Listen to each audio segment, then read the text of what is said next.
Performance in any company is about culture, and Under Armour has established a culture that is just tremendous growth in the sporting industry. And I'll share with you some facts here that I think you'll find a little bit amazing because they're not very obvious.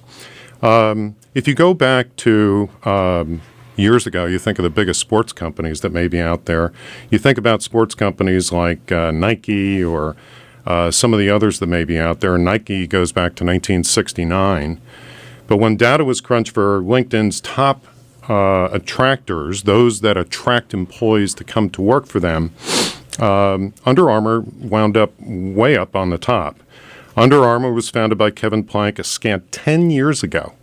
It seems to me that Under Armour has been around longer than that, but I guess not. There can be no doubt that Under Armour is the powerful new kid on the block. At its launch, sole workers were Plank, then a recent college grad, and his girlfriend, now his wife, answering the phone.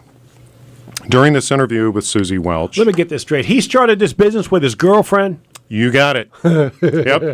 And she must have been a good employee because he married her. Absolutely. So he's got 14,000 employees now, but it appears his dedication and from the sound of it, his hours have not waned. He's still putting in the hours, as you would expect a great CEO to do.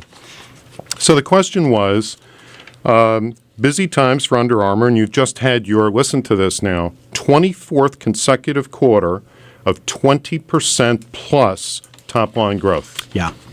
I know a little bit about this company. I'm teaching my son how to buy and sell stocks, and about 6 years ago, that was one of the stocks he did some research on and we purchased, and literally that stock went from, I want to say, $8-9, which my son could afford at the time, Sure. to well over 100. Yep. So just a phenomenal operation. Unbelievable. So his response to Susie on how he's formed a company like this is he said, when it comes to conversations with people or meetings with people in the company, the things that he says back to his employees is, this is what I heard, this is what I think, and this is what we're going to do. I encourage all of our managers to understand the meaning and then clarity. I view all their opinions in making decisions. And everyone must have a voice. Everyone deserves clarity. Those are the things that increase performance and satisfaction.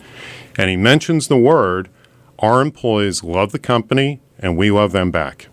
So Susie Welch asked the question, you celebrate a lot around Under Armour. Why do you do that? His answer is, we've got a lot to celebrate, but it's more important than that. It's the spread of the culture and to get cohesive around our future. We just hosted an Armour Day, much like Mac Week that, Apple would do. We have 14,000 teammates now. 6,000 of them are in Baltimore. We opened up our warehouse in an epic rally. Jordan Spieth showed up and gave away a set of clubs to a young fan. Tom Brady and Lindsey Vonn took the stage.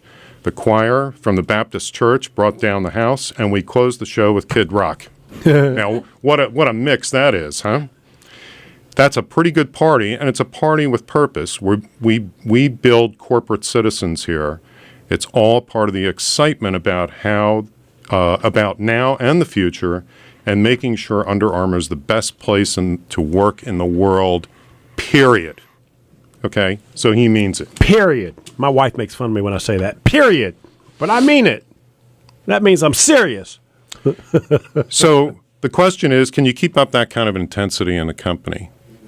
And he said absolutely, which isn't to say it's always going to be about growth upon growth.